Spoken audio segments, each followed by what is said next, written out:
ఆ కాలపు ప్రపంచంలో ఎన్ని వేల లక్షల కుటుంబాలు ఉన్నప్పటికీ కూడా, అన్ని కుటుంబాలు పాడైనా కూడా, అన్ని కుటుంబాల మధ్య సక్సెస్ గా నిలబడి ఉన్నటువంటి కుటుంబం, ఆ కుటుంబం సక్సెస్ఫుల్ గా ఉండటానికి గల ఏకైక రీజన్ ఏంటి అంటే, ఆ కుటుంబంలో దేవుడు పెట్టిన రూల్ ఏదైతే ఉందో, దేవుడు ఇచ్చిన ఆజ్ఞ ఏదైతే ఉందో అది ఖచ్చితంగా పాటించబడుతుంది. ఆ రూల్ మీరకుండా ఆ కుటుంబం నడుస్తుంది కనుకనే ఆ కుటుంబం సక్సెస్ సాధించింది అని చెప్పాలి. సక్సెస్ కుటుంబం అంటే ఏం పాటించాలి, ఎన్ని ఆజ్ఞలు పాటించాలి? ఎన్నో లేవు, రెండే రెండు.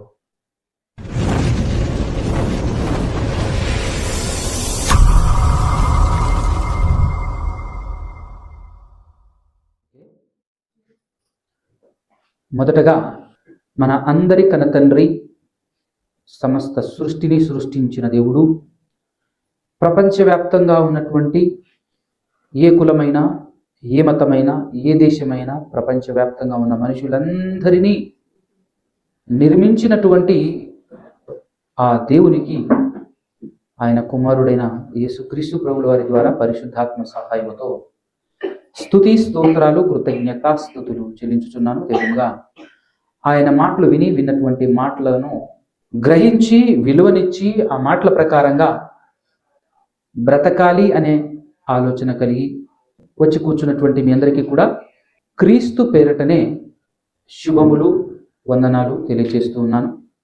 అలాగే గ్రూప్లో వింటున్నటువంటి సహోదరులకు కూడా క్రీస్తు నామంలోనే శుభములు తెలియజేస్తూ ఉన్నాను. జాగ్రత్తగా మనం కొన్ని విషయాలు ఆలోచన చేద్దాం. దేవుడు మనకు రాయించి మన చేతులు పెట్టినటువంటి మహాజ్ఞాన గ్రంథమైన బైబిల్లో నుంచి మనం జాగ్రత్తగా కొన్ని విషయాలు ఆలోచన చేసే ప్రయత్నం చేద్దాం. ఈరోజు ప్రపంచవ్యాప్తంగా మనం ఆలోచించుకుంటే దేవుని చిత్తం, దేవుని ఆశలు నెరవేరుతుందా, నిర్వీర్యం అవుతుందా అని మనం ఆలోచన చేస్తే, ఎంతో కొంత అవగాహన కలిగినటువంటి వారముగా, ఎంతో కొంత బైబిల్ తెలుసుకున్నటువంటి వారముగా మనం చెప్పేటటువంటి మాట అయితే ఖచ్చితంగా దేవుని ఆశ, దేవుని సంకల్పం అనేటటువంటిది నిర్వీర్యమైపోతుంది తప్ప దేవుని సంకల్పం సరిగ్గా నెరవేరట్లేదు అనేటటువంటి విషయం మనకు ప్రస్ఫుటంగా అర్థమవుతుంది. దానికి కారణం ఏంటో చెప్పగలుగుతారా? ఈ భూమి మీద దేవుని సంకల్పాన్ని నెరవేర్చే వారముగా మనము సైతం బ్రతుకుతున్నాం కాబట్టి మరి మనము ఆలోచించాలి. ఆలోచించకుండా ఏదో బ్రతుకుతున్నామంటే బ్రతుకుతున్నాం అనే విధంగా కాకుండా కాస్త ఆలోచిస్తూ బ్రతికితే మంచిది కదా. మరి హీనంగా జంతువులు బ్రతికినట్టు ఏదో తిన్నామా, మన పని మనం చేశామా, పడుకున్నామా, తెల్లారిందా అనే విధంగా కాకుండా అసలు ఏం జరుగుతుంది లోకంలో అని ఖచ్చితంగా మనం దేవునిని బట్టి, దేవుణ్ణి నమ్ముకున్నాం అనుకునేటటువంటి మనం ఖచ్చితంగా దేవుని సంకల్పానుసారంగా ఆలోచించబద్ధులమై ఉన్నాం. ఆలోచించాలి ఖచ్చితంగా. ఆలోచిస్తే అనిపిస్తుంది, మనకేమనిపిస్తుంది? దేవుని సంకల్పం నెరవేరుతుందా? దేవుని ఆశ తీరుతుందా? దేవుని కోరిక తీరుతుందా? ఆలోచిస్తున్నారా? బైబిల్ చదువుతున్నారా? తీరుతుందా దేవుని ఆశ? తీరుతుందా? తీరట్లేదా? తీరట్లేదు అని అర్థమవుతుంది. ఎందుకు తీరట్లేదు? ఒక మంచి విషయం ఏంటంటే, ప్రపంచవ్యాప్తంగా ఎక్కువ మంది క్రైస్తవులే ఉన్నారు. మళ్ళా అవునా కదా? ఎక్కువ మంది ఎవరున్నారు? ఎక్కువ మంది దేవుణ్ణి నమ్ముకున్న వాళ్ళే ఉన్నప్పటికీ కూడా దేవుని ఆశ తీరట్లేదా? ఆలోచన చేయండి. ఎందుకు తీరట్లేదో అదే మన పాఠం ఈరోజు. అది చెప్పి నేను పాఠం ముగించేస్తాను. మంచి ఎగ్జాంపుల్ చెప్తాను అర్థం కావడం కోసం. ఎన్నో సంవత్సరాల నుంచి ఒక మేస్త్రి ఇల్లు కట్టాలని ట్రై చేస్తున్నాడు. ఎన్నో సంవత్సరాలు గడిచింది, కానీ ఇల్లు కట్టలేకపోతున్నాడు. కారణం ఏంటో చెప్పండి? మనం ఊహించలేని కారణం అది. ఆలోచిస్తే ఇది ఏం చేయట్లేదు? రాళ్ళు నిలబడట్లేవు. మేస్త్రి ఏం చేస్తున్నాడంటే, ఒక చక్కటి ఇల్లు కట్టాలి అని చెప్పేసి ఒక వరుస రాళ్ళు పేర్కొని వచ్చాడు. ఇటుకలు ఒక వరుసన పెట్టేసి రెండో వరుస పెట్టాడు. రెండో వరుస పెట్టే లోపుకి ఏం జరుగుతుందో తెలుసా? కిందున్న రాయికి ఆ రాయి పైన ఇంకొక రాయి వస్తుంది కదా, ఆ రాయికి అసలు పడట్లా. నువ్వేంద్రా నా పైన ఉండేది? నువ్వు నా మీద ఉండేది కదరా? సరే నేను ఇక్కడ ఉండని చెప్పేసి తప్పుకున్నాడు. ఆ రాయి కదిలిపోతుంది. 3వ రౌండ్ వేద్దాం అనుకునే లోపు ఫస్ట్ రౌండ్ ఉండదట. ఎటు పోయినాయి ఇటుకలు, ఎటు పోయినాయి ఈ రాళ్ళు, ఎటు పోయినాయి ఇటుక రాళ్ళు, ఎటు పోయినాయి అని చెప్పేసి చూస్తే ఏమైంది మీకు, ఏమైంది పోయిన ఇదే ఈ వరుసలో లేదండి, ఇల్లు కట్టాలంటే ఉండబ్బా, మాకు అవసరం లేదు, మేము ఉండవు అని చెప్పేసి ఆ రాళ్ళు ఏంటంటున్నాయి. ఆ పైరాయి మహా మీద ఉంటే మేము ఉండవు, మాకేం తక్కువ అని మేము కింద ఉండాలి. ఒరే అట్ట కాదురా, కింద నువ్వు వాడు ఎవడో ఒకడు, నేను పేర్చిన లెక్కల ప్రకారంగా మీరు ఉంటే ఈ ఇల్లు చక్కగా నిలబడుతుందిరా, మీరు ఉండకపోతే ఇక ఎప్పటికీ ఇల్లు కట్టలేదు, నేను ఈ ఇల్లు కట్టడం చాలా కష్టమే ఇది అని చెప్పేసి మేస్త్రి సంవత్సరాలు తరబడి ట్రై చేస్తున్నాడు కానీ ఇల్లు కట్టబడట్ల. అర్థమవుతుందా? ఇప్పుడు ఆ రాళ్ళు ఎవరు? ఆ ఇల్లు కట్టడానికి ట్రై చేస్తున్నటువంటి ఆ మేస్త్రి ఎవరు చెప్పండి?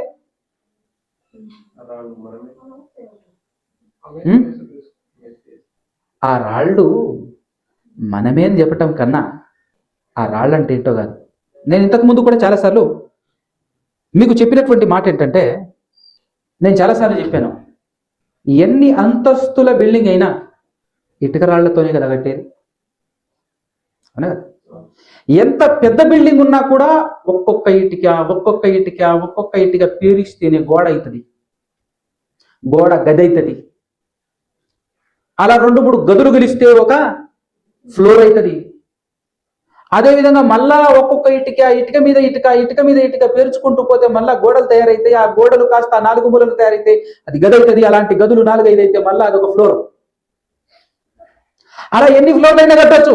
ఎన్ని ఫ్లోర్లు కట్టినా ఇటుక మీద ఇటుక ఉండాల్సిందే. అలా ఎన్ని ఫ్లోర్లు కట్టినా గుర్తు పెట్టుకోండి, ఒక ఇటుక మీద మరో ఇటుక ఉండాల్సిందే, ఆ ఇటుక మీద ఇంకొక ఇటుక ఉండాల్సిందే. ఇటుక మీద ఇటుక ఉండకపోతే ఇల్లు రెడీ అవ్వదు. ఇటుక మీద ఇటుకగా మేము ఉండము, వెనక ముందు కూడా ఉండము, అంత సమానంగానే ఉంటామంటే గోడ అవుతుందా, ఇల్లు అవుతుందా? ఏమన్నా అర్థమవుతుందా? ఒక్కొక్క ఇటుకలతో ఇల్లులు, అపార్ట్మెంట్లు, పెద్ద పెద్ద బిల్డింగ్లు ఎలాగైతే నిర్మిస్తున్నామో అలాగే ఈరోజు ప్రపంచము ఈరోజు ఇలా ఉంది అని అంటే, ఈ ప్రపంచ నిర్మాణం దేనితో ఉంది అని అంటే ఒక్కొక్క కుటుంబంతోనే. ప్రపంచానికి మూలం కుటుంబమే, స్టార్టింగ్ పాయింట్ కుటుంబమే. అవునంటారా కాదంటారా? మనకు అర్థం కాదు. ఇంటికి స్టార్టింగ్ పాయింట్, ఇల్లు కట్టాలి నిలబడాలి అని అంటే ఇటుక రాయి ముఖ్యం. అందుకోసమే యేసు ప్రభు గురించి ఏమనంటారు తెలుసా? ఇల్లు కట్టువారు నిషేధించిన మూలరాయి, మొదటి రాయి, ప్రాముఖ్యమైన రాయి, విలువైన రాయిగా యేసుక్రీస్తు ప్రభు అంటారు. అవునా కదా? జాగ్రత్తగా మీరు ఆలోచన చేయండి. ప్రపంచం దేనితో నిర్మాణమైంది? కుటుంబాలతో. ఈ ఇల్లు దేనితో నిర్మాణమైంది? ఇటుక రాళ్లతో తయారైంది ఈ ఇల్లు. మరి ప్రపంచం దేనితో తయారైంది? కుటుంబాలతో. అందుకోసమే ప్రపంచం అంటే కొన్ని దేశాలు, 100 దేశాలు కలిస్తే ఒక ప్రపంచం భూమి మీద. ఇప్పుడు అనేక దేశాలుగా మాట్లాడుకుంటే ఒక దేశానికి వస్తే, ఒక దేశం అంటే అనేక రాష్ట్రాల కలయిక ఒక దేశం. ఇప్పుడు రాష్ట్రానికి వస్తే అనేక జిల్లాల కలయిక ఒక రాష్ట్రం. చాలా జిల్లాలు కలిస్తే ఒక రాష్ట్రం. మరి ఒక జిల్లా, అనేక మండలాలు కలిస్తే ఒక జిల్లా. మరి మండలం సంగతి? అనేక గ్రామాలు కలిస్తే ఒక మండలం. అనేక గ్రామాలు కలిస్తే ఒక మండలం. గ్రామం సంగతి ఏంటి? అనేక కుటుంబాల కలయికే గ్రామం. అర్థమైందా? ఒక 100-200 కుటుంబాలు కలిసి ఒక చోట నివసిస్తే దాన్ని ఏమంటారు? అది గ్రామం. అంతేనా? నువ్వు గ్రామం అని పెట్టుకున్నా, నువ్వు పట్టణం అని పెట్టుకున్నా, నువ్వు మండలం అని పెట్టుకున్నా, నువ్వు జిల్లా అని పెట్టుకున్నా, పేర్లు పెట్టుకుంటున్నాం మనం. ఇదొక జిల్లా, ఇదొక రాజధాని, ఇదొక రాష్ట్రం, ఇదొక దేశం అని, ఇదొక ప్రపంచం అని ఎన్ని మాట్లాడుకున్నా ఫైనల్గా అందులో ఎవరున్నారు అని అంటే, కుటుంబాలు లేకపోతే జిల్లా ఏడుంటది, కుటుంబాలే లేకపోతే గ్రామం ఏడుంటది, కుటుంబాలే లేకపోతే మండలం ఏడుంటది, కుటుంబాలే లేకపోతే రాష్ట్రం ఏడుంటది, కుటుంబాలే లేకపోతే దేశం ఎట్టయితుంది. నువ్వు ఏది ఉండాలన్నా కుటుంబం ఉండాలి. అందుకోసమే ఇటుక కలిసి 4 మూలలు గోడ కట్టాలి. 4 మూలలు ఉన్న గోడని ఏమంటావు? ఇది గోడ. 4 దిక్కుల గోడలు. ఇలా ఉంటే గోడలు. గోడలు కావాలంటే లోపటే ఉండాలి, ఇటుకలు ఉండాలి. 2-3 గదులు పెడితే పెద్ద ఇల్లు. ఆ ఇల్లు అని ఫస్ట్ ఒక గది, తర్వాత ఇల్లు, తర్వాత floor, first floor, second floor, ఆ తర్వాత అపార్ట్మెంట్, విల్లా. నువ్వు ఏ పేరు పెట్టుకున్నా ఇటుకతోనే. ప్రపంచంలో కూడా నువ్వు మండలం అంటావా, గ్రామం అంటావా, జిల్లా అంటావా, రాష్ట్రం అంటావా, దేశం అంటావా, ఏమన్నాను కుటుంబంతోనే ఆరంభమవుతుంది కదా. అంటే ఇదంతా ఎందుకు చెప్పాను అంటే, ఇటుక సరిగ్గా లేకపోతే, ఇటుక మేస్త్రి మాట వినకపోతే ఎంత పెద్ద అపార్ట్మెంట్ అయినా కూలిపోద్ది కట్టిన తర్వాత కూడా. కూలుతుందా కూలదా ఇటుక సరిగ్గా లేకపోతే? ఈ ప్రపంచం కూలిపోవాలంటే కారణం ఎవరో తెలుసా? కుటుంబం సరిగ్గా లేకపోతే ప్రపంచమే నాశనం అయిపోతుంది. ప్రపంచమే దారి తప్పిపోతుంది. ప్రపంచం దారి తప్పిపోయింది అంటే అర్థం ఏంటి? దేవుని సంకల్పం నెరవేరట్లేదు, దేవుని ఆశ తీరట్లేదు, దేవుని కోరికలు తీరట్లేదు. అంటే అంత దేని మీద బేస్ అయ్యింది అని అంటే కుటుంబం మీద నిలబడి ఉంది ప్రపంచ వ్యవస్థ. కుటుంబాలు బాగుంటే ప్రపంచం బాగుంటుంది. ఫైనల్గా చెప్పాలంటే ఇక కుటుంబం బాగుంటే కుటుంబాలన్నీ బాగుంటాయి, గ్రామం బాగుంటుంది, గ్రామం బాగుంటే మండలం బాగుంటుంది, మండలం బాగుంటే జిల్లా బాగుంటుంది, జిల్లా బాగుంటే రాష్ట్రం బాగుంటుంది, రాష్ట్రం బాగుంటే దేశం బాగుంటుందని వరుసగా చెప్పుకోవటం కన్నా డైరెక్ట్గా చెప్పాలి ఒక మాట ఏంటి అంటే, కుటుంబం బాగుంటే ప్రపంచం బాగుంటుంది. మరి కుటుంబం బాగుండాలంటే ఇందాక నుంచి ఎగ్జాంపుల్ చెప్తున్నాను, ఈజీగా మీకు అర్థం కావాలి. ఇటుక మీద ఇటుక ఉంటేనే ఇల్లు నిలుస్తుంది. కుటుంబం బాగుండాలంటే ఒకరికొకరు లోబడితేనే కుటుంబం బాగుంటుంది. సిస్టమ్ లేకపోతే దెబ్బతింటది, సిస్టమ్ లేకపోతే దెబ్బతింటది కుటుంబం. కుటుంబం దెబ్బతిన్నదంటే గ్రామం దెబ్బతిన్నది, గ్రామం దెబ్బతిన్నదంటే మండలం దెబ్బతిన్నది, మండలం దెబ్బతిన్నదంటే జిల్లా దెబ్బతిన్నది. ఇంకా చెప్పాలా మన ప్రపంచం పడైందని చెప్పాలి. అర్థమవుతుందా? ఇల్లు కట్టాలంటే ఫస్ట్ బేస్మెంట్ గట్టిగా ఉండాలి. ఏం చెప్తాడు ఇల్లు కట్టేటోళ్ళు? ఆ బేస్మెంట్ ఎవరు తెలుసా? కుటుంబాల వ్యవస్థలో మాట్లాడుతున్నా స్త్రీయే. అవునా కదా? స్త్రీ అనే రాయి మీద పురుషుడు అనే రాయి ఉండాలా? అదే కదా కట్టుబాటు. ఒక రాయి మీద రాయి ఉంటేనే ఇల్లు కట్టబడతాయి. ఇప్పుడు కింద ఉండాల్సిన రాయి నేను కింద నన్ను పైన ఉండా అని అంటే నిలుస్తుందా కూడా? నిలవదు. కాబట్టి ఈరోజు కుటుంబం బాగుండాలంటే, కుటుంబం సక్సెస్ఫుల్గా ఉండాలి అంటే, కుటుంబం సక్సెస్గా ఉంటే ప్రపంచమే సక్సెస్ఫుల్గా ఉంటుంది. మరి కుటుంబం బాగుండాలంటే ఏం చేయాలి? దేవుడు బైబిల్లో సక్సెస్ఫుల్ కుటుంబాల గురించి కూడా రాశాడు, ఫెయిల్ అయిపోయిన కుటుంబాల గురించి కూడా రాశాడు. ఫెయిల్ అయిన కుటుంబాలు ఎందుకు ఫెయిల్ అయ్యాయో రాశాడు, సక్సెస్ అయిన కుటుంబాలు ఎందుకు సక్సెస్ అయ్యాయో కూడా రాశాడు. కుటుంబంలో 100 ఆజ్ఞలు ఇవ్వలే దేవుడు, 1000 ఆజ్ఞలు ఇవ్వలే దేవుడు, 10-15 ఆజ్ఞలు ఇవ్వలే దేవుడు. కేవలం 2 ఆజ్ఞలు ఇచ్చాడు. ఆ 2 ఆజ్ఞలు కూడా పాటించలేకపోతే ప్రపంచం నాశనమైనట్టే. జస్ట్ 2 ఆజ్ఞలే, 2 రూల్స్ పెట్టాడు. ఆ రూల్స్ పాటిస్తే జీవితం అద్భుతం, కుటుంబం సక్సెస్ఫుల్. 2 ఆజ్ఞలు ఏంటి చెప్పండి? కుటుంబానికి దేవుడు ఇచ్చిన 2 ఆజ్ఞలు ఏంటి? భార్య భర్తకు లోబడి ఉండాలి, భర్త భార్యను. ఒక ఇటుక మీద మరొక ఇటుక ఉంటే పైన ఇటుక కిందున్న ఇటుకని హేళన చేసో, తక్కువ చూసో, తక్కువ అంచనా చేసో చూడకూడదు. పైన ఉన్నాను కదా అని గౌరవపు మాటలు మాట్లాడకూడదు, గర్వంతో ఉండకూడదు. పైన ఉన్నటువంటి ఆ ఇటుక కిందున్న ఇటుకను ప్రేమించాలి. అప్పుడే కిందున్న ఇటుక పైన ఇటుకకు లోబడి ఉంటుంది. అప్పుడే ఇల్లు పర్ఫెక్ట్గా నిర్మాణం అవుతుంది. అలాగే కుటుంబంలో భార్య భర్త మాట జబదాటకూడదు, భర్తను దాటి వెళ్ళకూడదు. ఒకవేళ భర్తను దాటి వెళ్తే ఏం జరుగుతుంది? భర్తతో నువ్వే నా మాట వినాలి, నేను నీ మాట వినను, నాకు స్వాతంత్రం ఉంది, నాకు ఫ్రీడమ్ ఉంది, నాకు స్వేచ్ఛ ఉంది, నేను నీలాంటి మనిషినే కదా, నేను నీతో సమానమైనటువంటి మనిషినే కదా, నేను నీ మాట ఎందుకు వినాలి? 2 మాటలు నువ్వు నా మాటలు విను, 2 మాటలు నేను నీ మాటలు వింటా అనే విధంగా కండిషన్లు పెట్టుకుంటే కుదరదు. నువ్వు కండిషన్, మీరు కండిషన్లు పెట్టుకోకూడదు. ఇక్కడ కండిషన్ పెట్టినోడు నిన్ను సృష్టించినవాడు, నీ కోసం పంచభూతాలను నిర్మించినవాడు పెట్టిన కండిషన్ ప్రకారంగా నువ్వు బతకాలే తప్ప, నాకు స్వేచ్ఛ ఉంది, నాకు స్వతంత్రం ఉంది, నేను మనిషినే, నాకు కావాలి ఫ్రీడమ్ అని చెప్పేసి నీ ఇష్టానుసారంగా నువ్వు ఆజ్ఞలు, ఆంక్షలు, కండిషన్లు పెట్టుకోకూడదు. పెట్టుకుంటే ఏమవుతుంది? నేను నీకు లోబడను అని చెప్తే ఏమవుతుంది? వినండి జాగ్రత్త. మొట్టమొదటి కుటుంబమే చూద్దాం, పాస్ అయిందా ఫెయిల్ అయిందా. మొట్టమొదటి కుటుంబం అటర్ ఫ్లాప్ అయింది, అవునా కదా? ఏది మొట్టమొదటి కుటుంబం? ఆదాము హవ్వలు. కరెక్ట్గా వినండి ఈ పాయింట్. హవ్వమ్మ ఎవరి మాట వినాలి? అంతేనా కదా?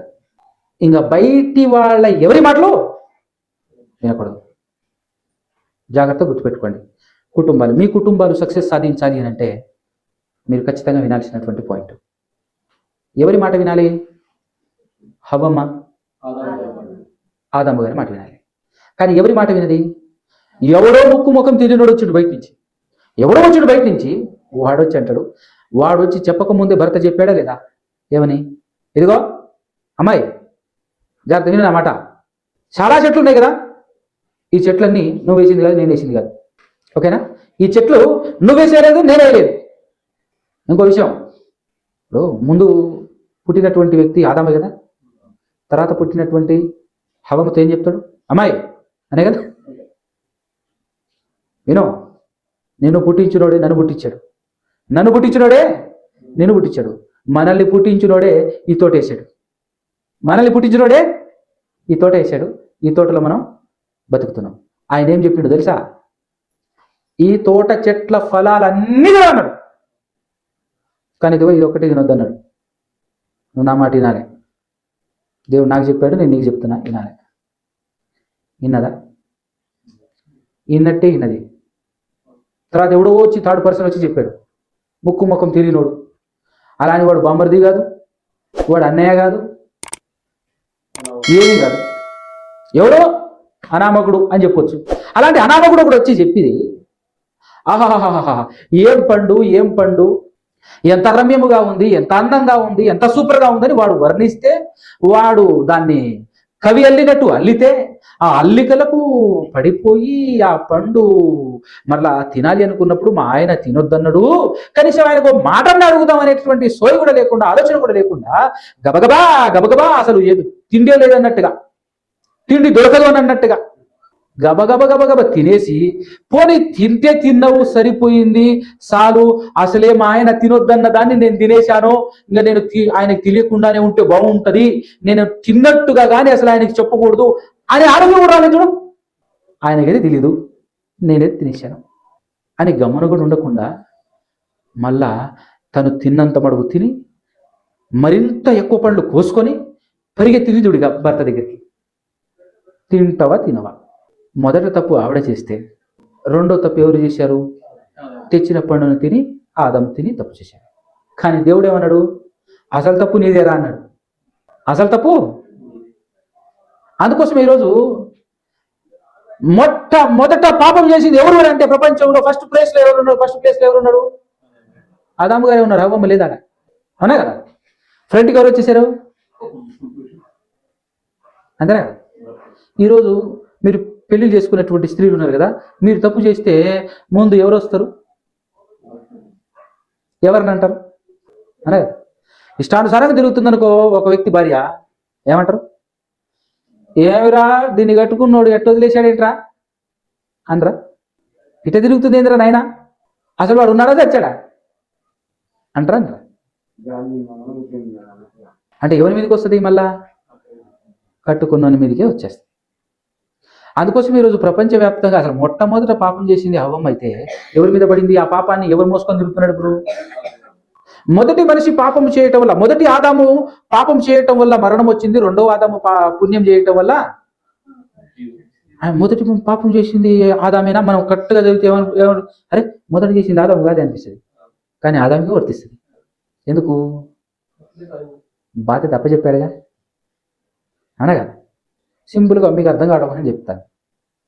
ఒక్కొక్క పిల్లను నీ చేతికి అప్పగించాడు అనుకో, ఎవరైనా అప్పగించారనుకో, అది తప్పిపోతే దాన్ని అంటారా నిన్ను అంటారా? అదేమైనా తప్పు చేస్తే ఎవరిని అంటారు? మనల్ని కదా. ఆ కుక్క ఇంట్లోకి వచ్చేసి ఏదో పొరపాటు చేసేసింది అనుకో, ఏదో కుక్క నీకు బుద్ధి లేదానే ఎందుకు వచ్చినా లోపల అని చెప్పేసి కుక్కని అంటారు. ఎవరైనా ఎవరిని అంటారు? ఎవరి చేతికి అప్పచెప్పి వెళ్ళిపోయారో ఆయనే కదనేది. ఏమిరా బుద్ధి లేదని సరే, ఆ కుక్కకు ఒక 2 చివాట్లు 2 దెబ్బలు ఆ కోపంతో కొట్టినా అనేది ఎవరిని? ఈరోజు అన్నం అంతా పాడైపోయింది, ఏంది అన్నం లేదేంది అంటే అదిగో చూడు మహానుభావుడు కూస్తున్నాడు ఇంట్లో అని ఎవరిని అంటారు? ఆయన ఏం చేసిండు? ఆ కుక్కను వదిలేసిండు.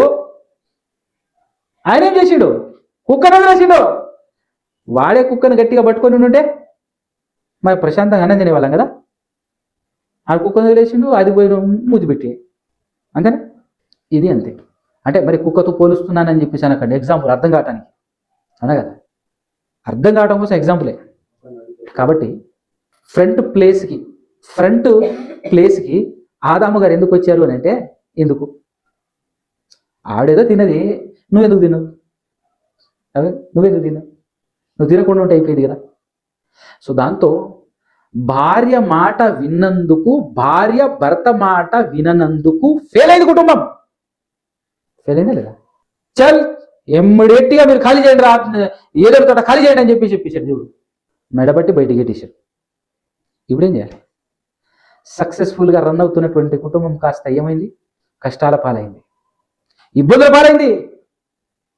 ఇది ఫెయిల్ అయిన మొదటి కుటుంబం, ఆదాము హవ్వల తొలి కుటుంబం. నెక్స్ట్ అద్భుతంగా సక్సెస్ అయినటువంటి మరొక కుటుంబం చూపిస్తాను. అద్భుతంగా సక్సెస్ సాధించినటువంటి కుటుంబం ఏంటి ఆ కుటుంబం అంటే, నెక్స్ట్ ప్రపంచమే పాడైపోయినప్పటికీ కూడా, ఆ కాలపు ప్రపంచంలో ఎన్ని వేల లక్షల కుటుంబాలు ఉన్నప్పటికీ కూడా, అన్ని కుటుంబాలు పాడైనా కూడా అన్ని కుటుంబాల మధ్య సక్సెస్ గా నిలబడి ఉన్నటువంటి కుటుంబమే నోవాహు గారి కుటుంబం. ఆ కుటుంబం సక్సెస్ఫుల్ గా ఉండటానికి గల ఏకైక రీజన్ ఏంటి అంటే, ఆ కుటుంబంలో దేవుడు పెట్టిన రూల్ ఏదైతే ఉందో, దేవుడు ఇచ్చిన ఆజ్ఞ ఏదైతే ఉందో అది ఖచ్చితంగా పాటించబడుతుంది. ఆ రూల్ మీరకుండా ఆ కుటుంబం నడుస్తుంది కనుకనే ఆ కుటుంబం సక్సెస్ సాధించింది అని చెప్పాలి. ఆ కుటుంబంలో మొదట ఒక స్త్రీ ఉండేది. ఆ తర్వాత నలుగురు స్త్రీలయ్యారు. ఒక సామెత ఉంటుంది మన లోకంలో, ఆవు చేన్లో మేస్తే దూడేమో గట్టు మీద మేస్తుందా అయింది,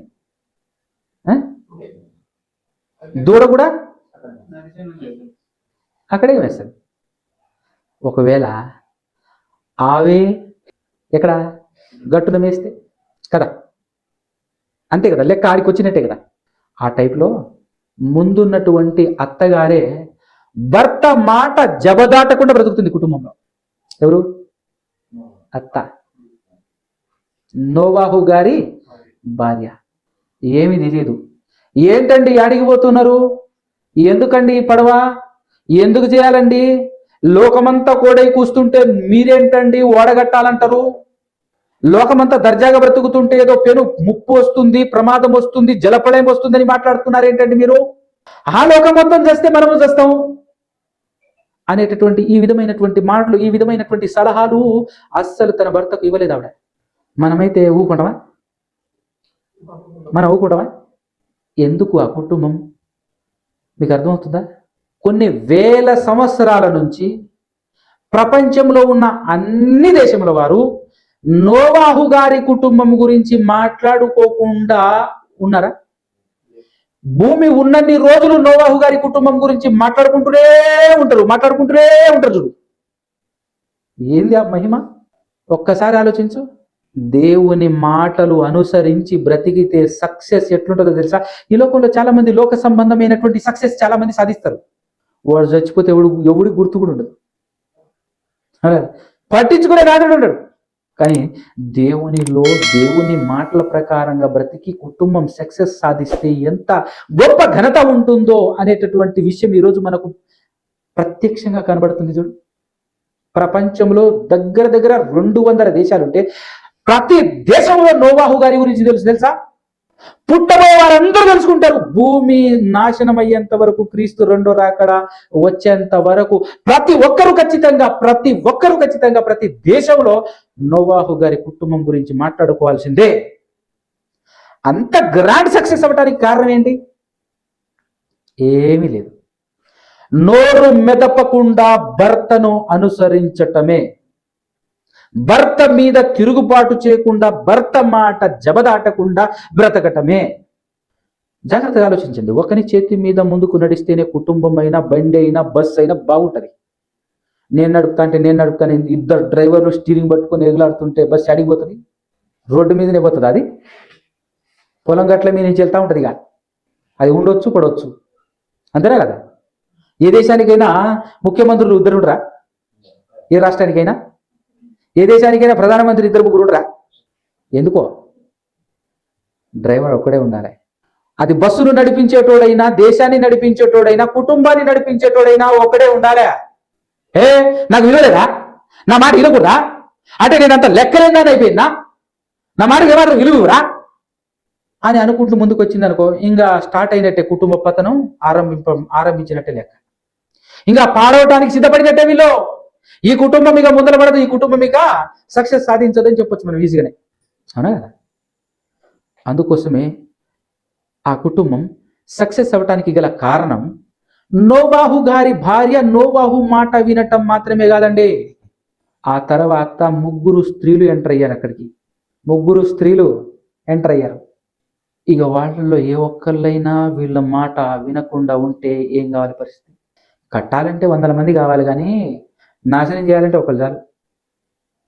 కట్టాలంటే కావాలి ఎక్కువ మంది, కానీ నాశనం చేయాలంటే ఒక్కడు చాలు. ఎదురు తిరిగితే కథమైపాయ్.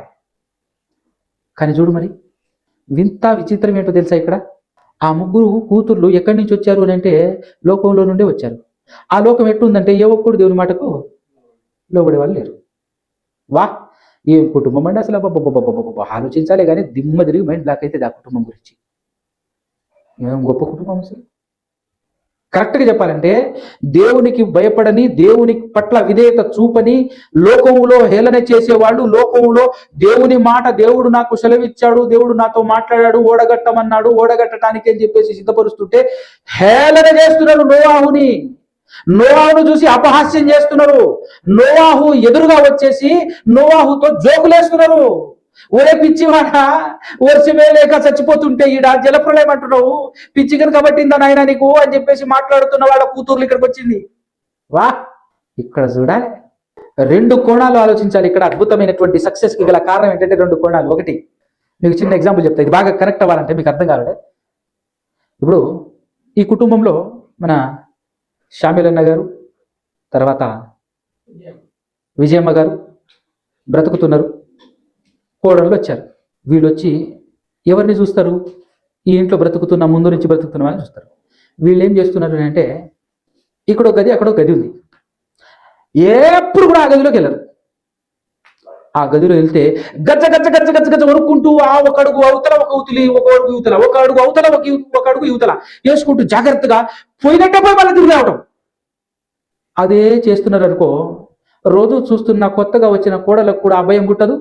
వీళ్ళు ఎందుకు భయపడుతున్నారో తెలియదు, కానీ చూసి చూసి ఏం అలవాటు అవుతుంది? ఏమో అమ్మ, ఆ రూమ్లో పోవాలంటేనే భయం అవుతుంది. మా మామయ్య పోతేనే గద్ద గద్ద గద్ద గద్ద వణుకుతాడు. ఏముందు అనవసరంగా టెన్షన్ ఎందుకు అని చెప్పేసి ఒక రకమైన భయం ఆటోమేటిక్గా దొరకబడుతుందా లేదా? ముగ్గురు కోడళ్ళు వచ్చారు. ఆల్రెడీ ఆ కుటుంబంలో బ్రతుకుతున్నది ఎవరు? నోవాహు గారితో పాటు అత్త బతుకుతుంది, భర్తలు, పిల్లలు, నోవాహు గారి పిల్లలు ముగ్గురు బతుకుతుంది. నోవాహు గారు పక్కా పకడ్బందీగా దేవుని మాట తప్ప జబదాటకుండా బ్రతుకుతున్నాడు, దైవభక్తితో. అదే విధానంలో నోవాహు గారి మాట జబదాటకుండా కూర్చుంటే కూర్చుంది, లేమంటే లేస్తుంది. అనగానే ఏమని పిలిచారా నేనా అని పరిగెత్తుకొచ్చి వస్తుంది అనుకో, ఎరా అని అన్నాడు అనుకో, నాన్న పిలిచారా అని ముగ్గురు ఫెర్ర పరిగెత్తుకుంటూ వస్తున్నారు. స్పీడ్ వచ్చి నుంచుంటారు. నాన్న పిలిచారు, అరే పెద్దోడా నిన్నురా పిలిచిందంటే చెప్పండి అన్న. అరే అంటే పరిగెత్తుకుంటూ వస్తుంది. ఇదంతా ఆ సిస్టమ్ అంతా జరుగుతుంది అనుకో, ఇంకా ఆటోమేటిక్గా మామయ్య అంటే భయం పుట్టదు. కోడళ్ళకు ప్రత్యేకంగా పెట్టాలన్నా మళ్ళీ వాళ్ళకు ట్రైనింగ్ ఇవ్వాలి. ఇప్పుడు అవసరం ఉందా? ఇది ఒక ఫ్యాక్టర్ అయితే, రెండో ఫ్యాక్టర్ ఏంటో తెలుసా? నీతి నిజాయితీగా భక్తి కలిగి దేవుని ఎడల దేవుని మాట జబదాటకుండా నువ్వు బ్రతికితే వచ్చే కోడళ్ళు ఎంత కంత్రి అయినా సెట్ అవ్వాల్సిందే. ఏ రేంజ్లో ఉన్నా సిట్ రైట్ అవ్వాల్సిందే. కానీ ఫస్ట్ మనం ఎట్టుండాలి? వాక్యానుసారంగా, దేవుని చిత్తానుసారంగా, దేవునికి భయపడుతూ మనం బ్రతికితే వచ్చేవాళ్ళు కూడా ఆటోమేటిక్గా ఆ భయం సొరబడుతుంది. అంతేనా కదా? ఈ 2 ఫ్యాక్టర్లు చూసుకుంటే దీనిని బట్టే బయట నుంచి వచ్చినటువంటి స్త్రీలు కూడా చక్కగా మారిపోయారు. ఎంతలా మారిపోయారో చెప్పనా? వాహ్, అద్భుతం! ఎంతలా మారిపోయారో చెప్పనా? వాళ్ళు ఎవరు? నోవాహు గారి కోడళ్ళు ఎంతలా మారిపోయారంటే ప్రపంచమంతా ఒకవైపు అయితే ఈ కుటుంబం ఒక్కతే ఒకవైపు ఉంది. ప్రపంచంలో ఉన్న వాళ్ళందరూ హేళన చేస్తున్నారు. హేళన చేస్తున్న వాళ్ళందరిలో ఇక్కడికి వచ్చినటువంటి కోడళ్ళ తల్లిదండ్రులు కూడా ఉన్నారా? అవునా కదా? ఇప్పుడు ఆ తల్లిదండ్రులు మాట్లాడకుండా ఉంటారా? ఆ తల్లిదండ్రులు ఏం చెప్పకుండా ఉంటారా? వాళ్ళ దగ్గరికి పోకుండా ఉంటారు వీళ్ళు. ఏమమ్మా మీ మామయ్యకి ఏమైనా పిచ్చి పట్టిందా? ఏది ఓడ అంటాడేంటి? సముద్రం లేదు, ఏం లేదు. సముద్రం అయితే 100 కిలోమీటర్లు పోవాలి. ఈ చుట్టుపక్కల ప్రాంతంలో సముద్రమే లేదు. ఇది కొండ ప్రాంతము. మళ్ళా చూస్తే ఏంటి మీ మామయ్య ఏంది ఓడ కడుతున్నాడట? పని పాట లేదా ఏంది? సరే, పెద్ద మనిషి చాదస్తంతో ఏదో చేస్తున్నాడు ఆయన. మీ ఆయనకి ఏమైంది? ఆయన పిల్లలు, నీ భర్తకి ఏమైంది చెప్పొచ్చుగా అని అనుకుని ఉంటారా? తల్లిదండ్రులు మాట్లాడుకుని ఉంటారా చెప్పు? అప్పుడు కోడళ్ళ డైలాగ్ ఏమై ఉంటుంది చెప్పండి? కోడళ్ళ మాట ఏమై ఉంటుంది చెప్పండి? అమ్మో, మా మామయ్య దగ్గరికి పోవటానికి, ఆయనతో మాట్లాడటానికి నా భర్తే గత వరుగుతుంటే ఇంకా నా సంగతి చెప్తావా నువ్వు? నా సంగతి చెప్పినావు నువ్వు. అలా ఎట్టుంటది? ఆ రేంజ్లో ఎంతలా వాళ్ళు మారిపోయారంటేనండి, నిజంగా ఇక్కడ నేర్చుకోవాల్సిన అద్భుతమైనటువంటి పాఠం ఏంటంటే, ఒకవేళ నా తల్లిదండ్రులే కదా అని చెప్పేసి ఏ కోడలైనా తన తల్లిదండ్రులు చెప్పిన మాట విని ఉంటే ఏమయ్యేది అక్కడ? ఏమి జరిగేది అక్కడ? ఆ కుటుంబం ఏమయ్యేది అక్కడ? కుటుంబం ఈరోజు సక్సెస్ఫుల్ కుటుంబం అని చెప్పుకోగలుగుతామా? అమ్మా, వాళ్ళతో పిచ్చి పట్టి ఓడెక్కుతున్నారు కానీ ఇల్లు వదిలేసి ఓడెక్కుతున్నారు కానీ నువ్వు వెళ్ళబాకమ్మా, నువ్వు వెళ్ళబాకు, నువ్వు మాతోనే ఉండు, మమ్మల్ని వదిలిపెట్టి వెళ్తావా అని అన్నప్పుడు అసలే లేడీస్కి తల్లిదండ్రుల మీద విపరీతమైన ప్రేమ. ఇక్కడ మనం నేర్చుకోవాల్సిన పాఠం ఏంటో తెలుసా? పెళ్ళైన భార్య తల్లిదండ్రుల మాట వినాలా, భర్త మాట వినాలా? చెప్పండి ఒకసారి నాకు. ఇక్కడే నెంబర్ 1గా ఫెయిల్ అయ్యేది మనం. అవునా కదా? తల్లిదండ్రుల మాట కాదమ్మా వినాల్సింది, భర్త మాట. ఒకవేళ ఇక్కడ తల్లిదండ్రుల మాట వినుంటే ఈ 3 కోడళ్ళు ఏమయ్యేవారు? జల ప్రళయంలో మునిగి కొట్టుకొని పోయేటోళ్ళు. అవునా కదా? నాశనం అయ్యేటోళ్ళు. ఈ సందర్భం మనకి ఎందుకు రాయించాడు దేవుడు?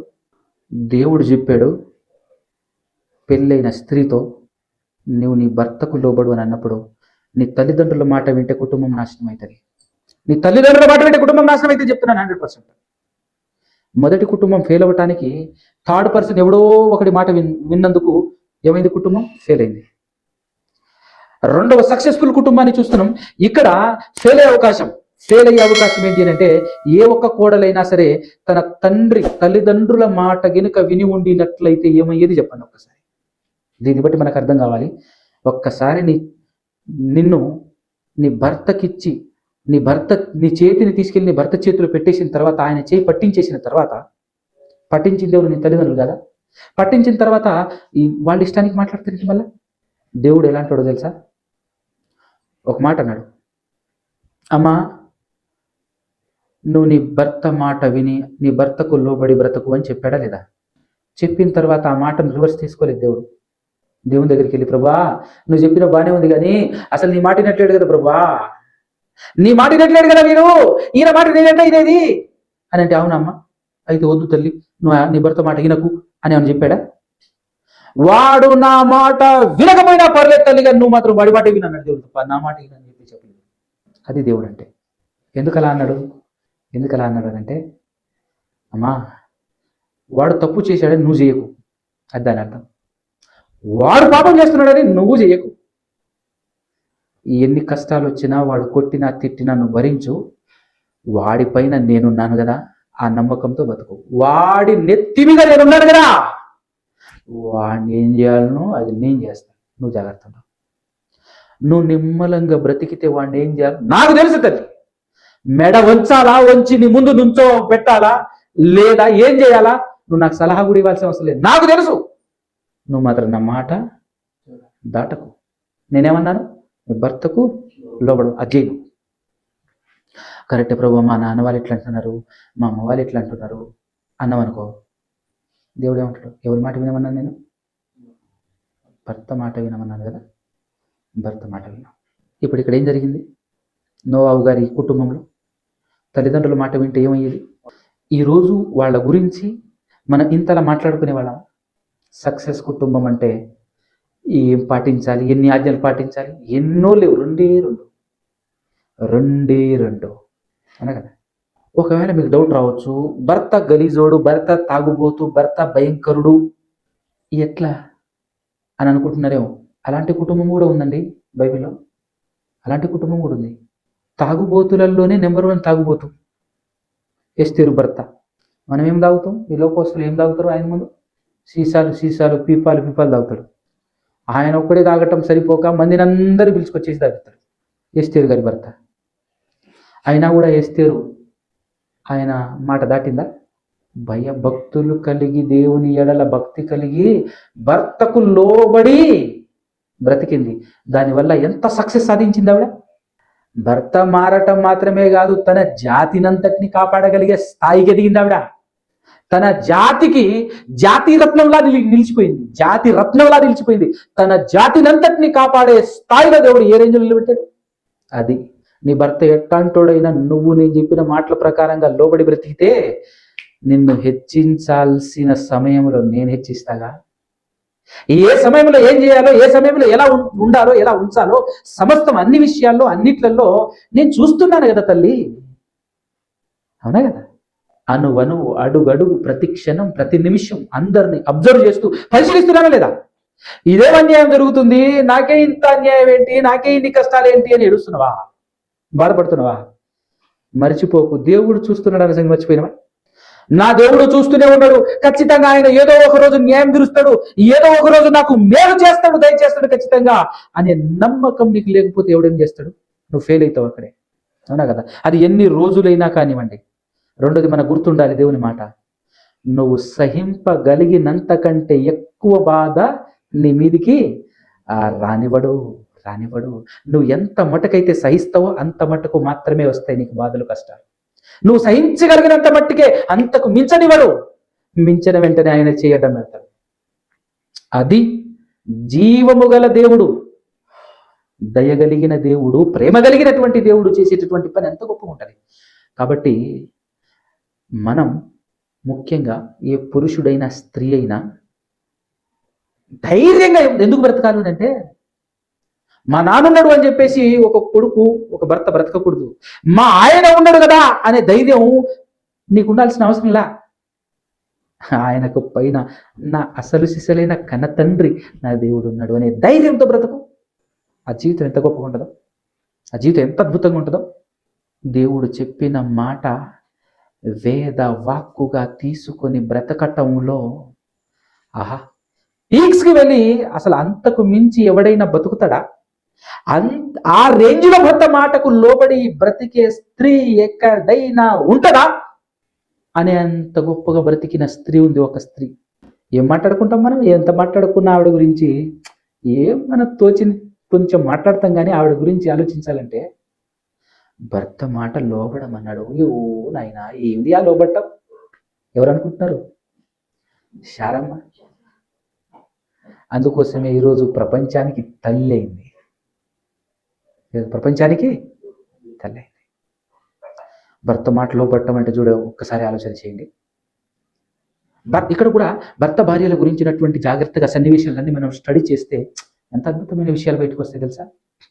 తన జీవితంలో దేవుడు పిలిచాడు.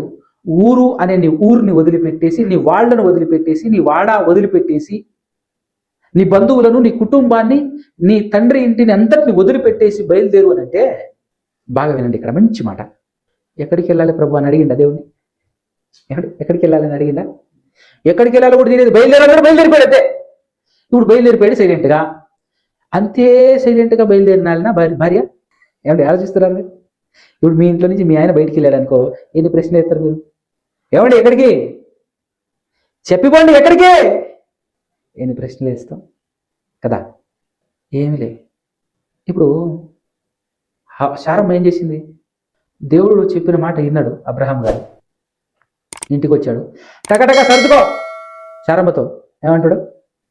అమ్మాయి సర్దుకో, వెళ్దాం సర్దుకో. ఏడికి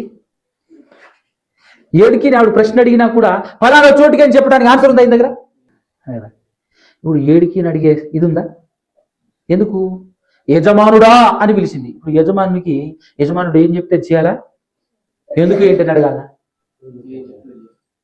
అంతే కదా. భర్త అంటే యజమానుడు ఏం చెప్తే అది ఎందుకు ఏమిటి అని అడగకుండా చేయటంలో నెంబర్ 1 దిట్ట అని చెప్పొచ్చు. ఎవరు? అది. అందుకోసమే తన లోబడే తత్వాన్ని చూసిన దేవుడు మెచ్చి నచ్చి ఏమన్నాడు తెలుసా?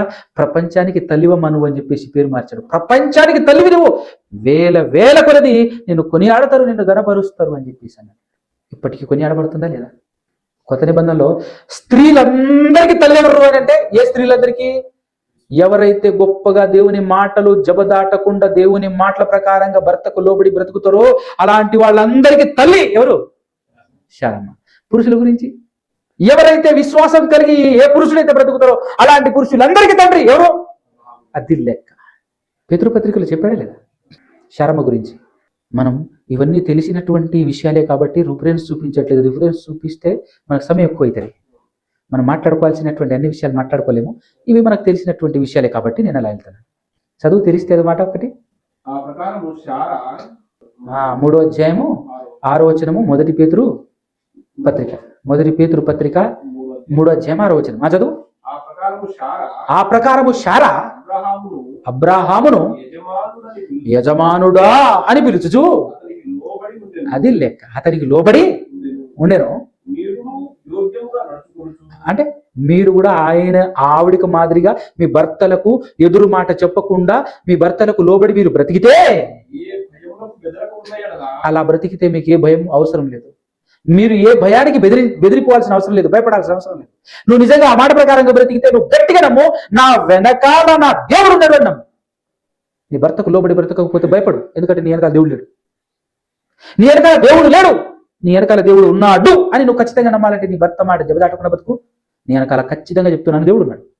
అందుకోసమే ఏ భయానికి భయపడక బెదరక ఉన్నాయడలా ఆమెకు మీరు పిల్లలు అవుతారు. ఇప్పుడు అదేవిధంగా ఆవిడ కూడా భర్త మాటకు లోబడి బ్రతకమని దేవుడు చెప్పాడు. ఆ మాటకు లోబడి భర్తకు లోబడింది కనుకనే ఆవిడ్ని దేవుడు కాపాడా లేదా?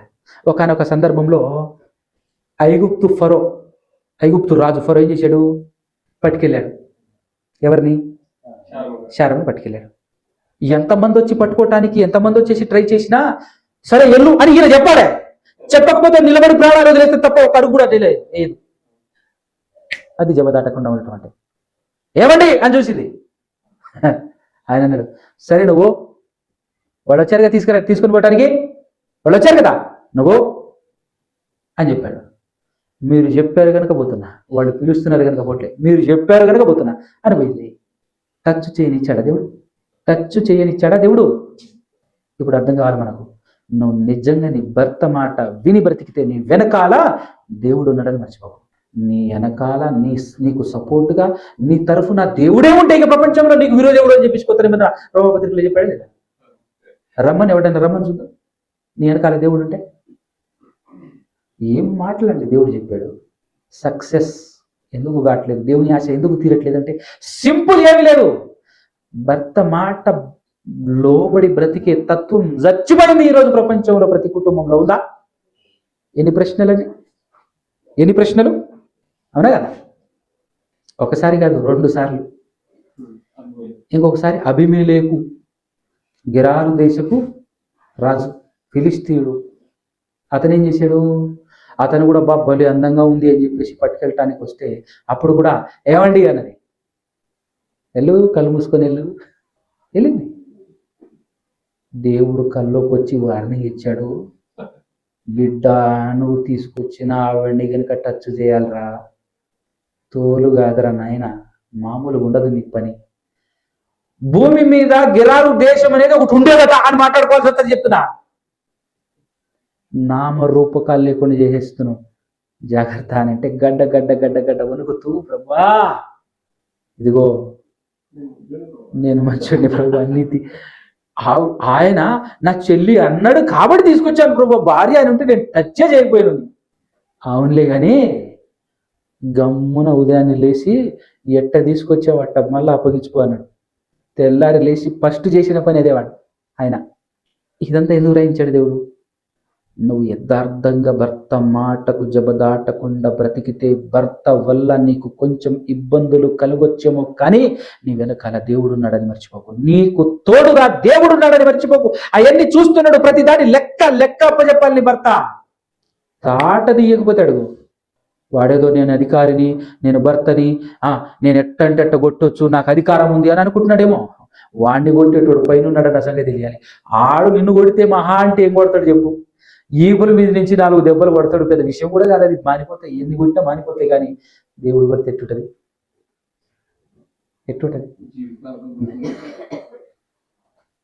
అది కొడితే కానీ అర్థం కాదు, మామూలుగా ఉండదు. అనుభవించినోనికి జీవితంలో నాయన ఇట్లాంటి పని చేయకూడదని తరతరాలకు గుర్తుండేలా ఉంటుంది. అది 4 రోజులు గుర్తుండేలా ఉండదు అది. గనుక దేవుని మాటకు లోబడి దేవుని మాటలను అనుసరించి బ్రతికితే ఉంటది. ఎట్టుంటుందో చూస్తున్నాం కదండి మనం. ఏంది మాటల వెనక ముందు ఎవరు లేరు, దేశం ఉంది, సైన్యం ఉంది వాళ్ళ వెనకాల. వాళ్ళకున్న ఆ బలంతో, ఆ ధైర్యంతో వాళ్ళు ఏం చేశారు? దిక్కుముక్కు ఎవరు లేరు, బతకరండ్రా, అమ్మాయి అందంగా ఏమి బతకరండ్రా అని చెప్పేసి చేశారు. కానీ వెనకాల ఎంత బలం ఉందో, ఆ తర్వాత గజ్జగ తోనికారు రాజులే, సైన్యం కలిగినటువంటి వాళ్ళే. ఏమి లేదు వెనకాల ముందు, ఏ ఒక్క సైన్యము లేదు, ఏ బల్లెపు పోటు లేదు, ఏ ఒక్కడు లేడు వాళ్ళ దగ్గర, ఏ మారణ ఆయుధం కూడా లేదు. కానీ ప్రపంచంలో ప్రపంచానికి నాగరికత నేర్పిన దేశముగా నిలబడి ఉన్నటువంటి ఐగుప్తు దేశమే గజగజలాడింది. అబ్రహామును చూసి వణికింది. ఫిలిస్తీయ దేశం దిగులొందింది అబ్రహామును చూసి, ఫ్యామిలీని చూసి. ఏముంది అక్కడ? ఏం చేశారు అంతగా? ఏముంది అక్కడ? ఆ కుటుంబంలో ఏముందంటే ఏముందండి? ఏముంది? ఏమి లేదు. దేవుడు నియమించిన 2 ఆజ్ఞల్ని పర్ఫెక్ట్ గా పాటించారు, అంతే. అది శాతగాని దద్దమలం మనం ఈరోజు చెప్పుకోవాలి. అది శాతగాంటది మనకి ఈరోజు ప్రపంచం చూసావు ఎట్ట తయారైందో. మేము మనుషులేమో కాదా, మాకు స్వేచ్ఛ లేదా, గత్తర్లేసి పోతా లేదా మాకు అన్నట్టుంది వారు ఈ స్త్రీలు. ఏంటంటే కింద వేసుకునే పాయింట్ కూడా బట్టేగా, పైన వేసుకునే షర్టు కూడా బట్టేగా. బట్టలే కదా, ఇది క్లాతే కదా, గుడ్డే కదా. మనం తయారు చేసింది మనం. నువ్వు కిందనే ఉండాలని తయారు చేశాం, నువ్వు పైనే ఉండాలని తయారు చేశాం. ఇంకా లోపల కూడా ఉంది, నువ్వు లోపలనే ఉండాలి, ఎవరికి కనపడకూడదని తయారు చేశాం. మాకు స్వేచ్ఛ లేదా అనగలవాయి, నేను కిందనే ఉండాలా ఎప్పుడు పైన అంటదా? నువ్వు నియమించిన కట్టడ ప్రకారంగా జాగ్రత్తగా ఇవి ఉండాలా. నిన్ను పుట్టించినోడు, నిన్ను తయారు చేసినోడు ఏదైనా కట్టడం నియమిస్తే దానికి వ్యతిరేకంగా మాట్లాడతావా? ఏంటి స్వతంత్రం ఉందనేగా, స్వేచ్ఛ ఆ దేవుడు నీకు ఇచ్చాడనేగా. ఆ దేవుడే ఈ స్వేచ్ఛ నీకు ఇవ్వకపోతే, ఈ మాట, ఈ భాష, ఈ భావ ప్రకటన స్వేచ్ఛ నీకు దేవుడే ఇవ్వకపోతే ఏం కావాలి నీ జీవితం? అనే కదా. నువ్వు తక్కువ అని కాదు, ఆయన ఎక్కువ అని కాదు. నిన్ను నిర్మించిన వాడు నియమించిన కట్టడ ఇది, ఫాలో అవ్వు. నువ్వేదో తక్కువ అని కాదు, ఆయన ఏదో గొప్ప అని కాదు. దేవుని దృష్టిలో మీరు ఇద్దరు సమానమే. కానీ ఆయన ఒక రూల్ పెట్టాడు, నువ్వు లోబడన్నాడు, నువ్వు ప్రేమించరా అన్నాడు. ప్రేమించలేదనుకో వాడి తాట తీసేది దేవుడు, లోబడలేదనుకో నీకు దేవుని చేతిలో ఉన్నది లెక్క. కాబట్టి దేవుని మాటల ప్రకారంగా బ్రతికిన కుటుంబాలు ఎంత గ్రాండ్ సక్సెస్ సాధించాయో ఇప్పుడు మాట్లాడుకుంటూ పోతే ఎంత అద్భుతంగా కనబడుతుంది మనకు. ఒక నోవాహు గారి కుటుంబం, ఒక అబ్రహాము గారి కుటుంబం ఎంత అద్భుతంగా ఉందండి. ఈరోజు మన కుటుంబం అలా ఉందా? మన కుటుంబం అలా లేకపోవడానికి గల కారణం ఏంటి చెప్పండి? బయట నుంచి వచ్చేవాడని చెప్తే వింటాం, మన తల్లిదండ్రులు వింటే నమ్మేస్తాం. వాళ్ళు చెప్తే ఏమైనా చెప్తే వాళ్ళ మాట అటువైపు, వాళ్ళ మాటలు వీళ్ళ మాటలు విని ఇక ఎవరికి టార్చర్ పెడతాం మనం? మన భర్తకే టార్చర్ చూపిస్తాం. పురుషులంగా మనం కూడా చేసేది ఏంటి అంటే, లోకాన్ని చూసి, లోకంలో ఆశలు చూసి ఇక్కడ గలిబిలి లేపుతా ఉంటాం. మనం ఎవరికి లోబడాలి? యేసుక్రీస్తు ప్రభువుకి లోబడాలి. యేసుక్రీస్తు ప్రభువులు ఎవరికి లోబడాలి? దేవునికి లోబడాలి. సిస్టమ్ ఉందా లేదా? అవునా? చదువు మాట చదువు, మనం పాట ముగించుకుందాం. మొదటి కొరింథీయులకు రాసినటువంటి పత్రిక 11వ అధ్యాయము 3వ వచనము. ప్రతి పురుషునికి శిరస్సు క్రీస్తనియు. ప్రతి పురుషునికి శిరస్సు క్రీస్తనియు. శిరస్సు క్రీస్తనియు. క్రీస్తు అనియు. స్త్రీకి శిరస్సు. పురుషులకు శిరస్సు ఎవరట? పురుషుని శిరస్సు క్రీస్తు. క్రీస్తనియు. స్త్రీకి శిరస్సు పురుషుడనియు. స్త్రీలకు శిరస్సు ఎవరట? పురుషుడనియు. పురుషుడట. క్రీస్తునకు శిరస్సు దేవుడనియు. క్రీస్తునకు శిరస్సు ఎవరట? దేవుడనియు మీరు తెలుసుకోవాలని కోరుతున్నాను. అర్థమవుతుందా? ఏమన్నా అర్థమవుతుందా? ఎవరు ఎవరికి శిరస్సు. ఇప్పుడు శిరస్సు అని అంటే ఏంటి? శిరస్సు అంటే అర్థం ఏంటి? శిరస్సు అంటే ఏముందండి? అధికారి, రాజు, యజమానుడు అని నేను అన్నాను అనుకో, ఏమో నువ్వు చెప్పేసినావు కానీ అట్టని ఆడుంది బైబిల్లో, అవునా కదా? మరి ఖచ్చితంగా చూపించాలి కదా బైబిల్లో. నేను చెప్పింది కాదు, బైబిలే చెప్పింది, నేను చూపించాలన్నా కదా? చదవండి ఇప్పుడు ఒకసారి మొదటి సమూయేలు గ్రంథము 15వ అధ్యాయం 17వ వచనం. మొదటి సమూయేలు గ్రంథం 15వ అధ్యాయం 17వ వచనం. సమూయేలు ఎవరో తెలుసా మీకు? సమూయేలు ఎవరో తెలుసా? ఎంతమందికి తెలుసు సమూయేలు గారు?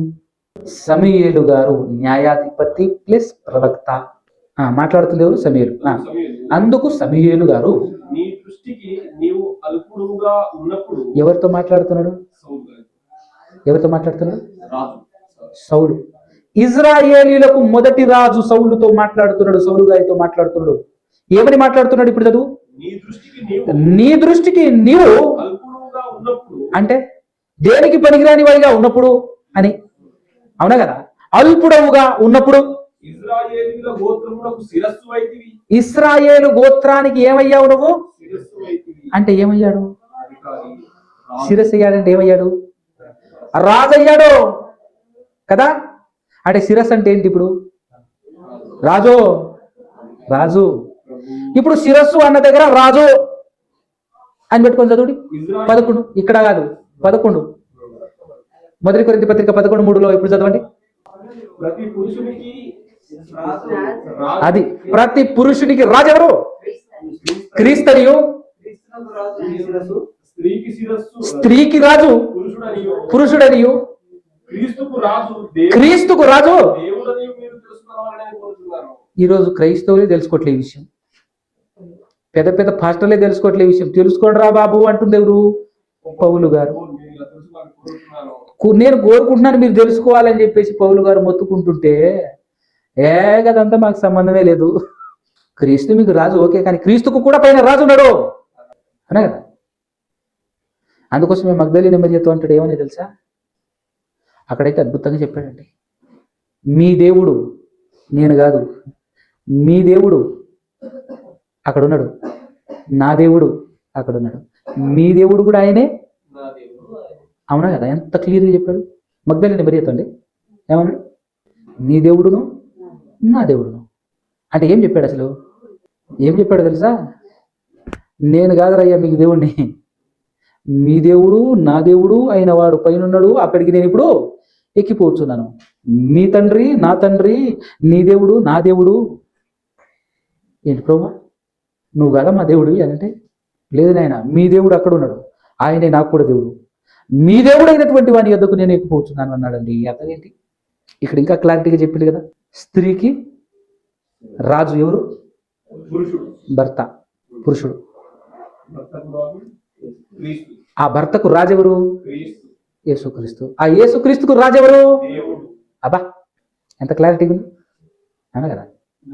ఇప్పుడు ఇక్కడ ఇందులో దేవునికి పక్క పర్ఫెక్ట్ గా లోబడి బ్రతికాడు యేసు ప్రభు, అవునా కదా? జబదాట కూడా బ్రతికాడు, అవునా కదా? అందుకోసమే ఆయన సాధించిన ఘనత ఏంటో తెలుసా? మనుషులను ఆయన చంపేసినా కూడా 3వ దినాన్ని దేవుడు ఏం చేశాడు? మన తిరిగి లేపాడు. అంతే అనుకుంటున్నారా?